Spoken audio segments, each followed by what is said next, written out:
ដំណាក់កាលនេះចង់ក្រក៏លំបាកដែរបាទដោយសារ iPhone 14 Pro Max មានការទុំសុកចិត្តជាមួយនឹង iPhone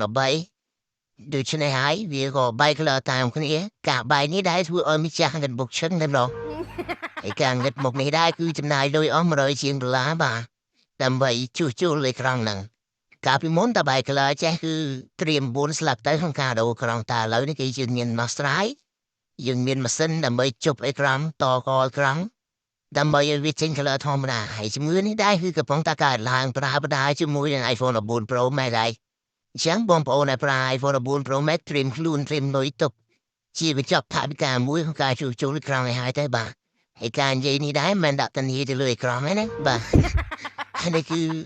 វាទៅសុកគឺបែក color អញ្ចឹងតែម្ដងអានេះបើតាមខ្ញុំគិតទៅវាជាមកពី over display បាទហើយភាគច្រើនខ្ញុំដែលយកមកធ្វើហ្នឹងគឺភាគច្រើន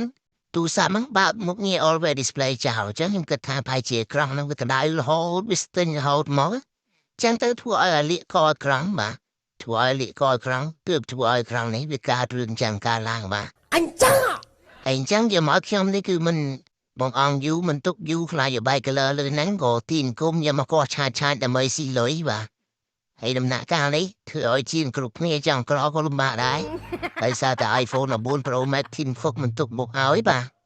ធ្វើឲ្យអ្នកប្រើនេះផើតពោះគ្រប់គ្នាបាទអញ្ចឹងយើងធ្វើការកោះឆាតមកដើម្បីយកវាទៅជួសជុលកត្រង់ហើយបងប្អូនចង់ដឹងថាគេជួសជុលកត្រង់យ៉ាងម៉េចទីទៀតបងប្អូននឹងឃើញហើយថាគេជួសជុលរបៀបម៉េចអានេះគឺធ្វើខុសពី iPhone 13 Pro Max 13 Pro Max តខ្សែមិនស្អីគឺដើរផលបាទអញ្ចឹងយើងមកថតនេះដែរពីកូដមេឃកំពុងតែមកវាយកបេះគូជាងបាទដើម្បីកុំឲ្យយើងភ័យបាទបពោះភើដែលវាយកំដររ៉ាំអញ្ចឹងយើងធ្វើការដោះយកគ្រឿងអេក្រង់នឹងចេញមកដើម្បីយកទៅជួសជុលកបាទហើយការជួសជុលកនេះដែរគឺយើងត្រូវការប្រើម៉ាស៊ីនដើម្បីដូរខ្សែម៉ាស៊ីនមកវាអញ្ចឹងយើងយកតែសាច់អេក្រង់របស់យើងទៅទេបាទយើងធ្វើការបកយក frame ចេញបាទបកយក frame ចេញដើម្បីដូរកអេក្រង់អញ្ចឹងការដូរកអេក្រង់នេះដែរគឺតើតើអ្នកមានបបសាបធ្លាប់ដូរបាទបានគេដូរទៅគឺជោគជ័យបាទអញ្ចឹងនេះគេធ្វើការដូរកអេក្រង់អញ្ចឹងបងប្អូនគេប្រើម៉ាស៊ីនដើម្បីអុកកអេក្រង់ភ្ជាប់ចូលគ្នាសាដើមអញ្ចឹងទៅអុកទៅគឺដើរផលវិញហើយបងប្អូនឃើញទេអញ្ចឹងយើងបិទចូលវិញមកបាទគេដាក់ frame ដាក់អីចូលដើម្បីធ្វើការឲ្យវាជាប់គ្នារវាងសាច់អេក្រង់និងframe បាទក្នុងការកັບចូលតួវិញតែប៉ុណ្ណឹងគឺស៊ីលុយឯងបងប្អូនបាទយើងចុចប៊ូតុង power ឆាតមកដើរផលហើយចេញប៉មប៉ិនបត្រីមកហើយអញ្ចឹងបងប្អូនត្រៀមទៅលុយទៅបាទត្រៀមទៅលុយទៅ iPhone 13 Pro Max 14 Pro Max ចាប់ផ្ដើមហើយបាទចាប់ផ្ដើមរៀបទៅបាទហើយហើយបងប្អូនខ្ញុំគិតថាមកពី always display ច្រើនជាងបាទសម្រាប់14 Pro Max អញ្ចឹងបងប្អូនសាក់បិទ always display មកខ្លាញ់លោវាអត់កើតរឿងចឹងកើតឡើង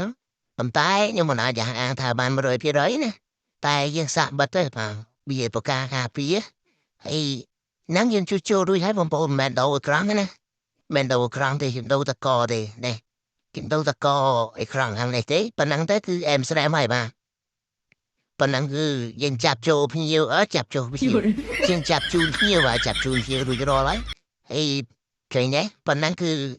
ដើរផលស៊ីលុយបាទហើយប៉ុណ្ណេះស៊ីលុយបាទហើយ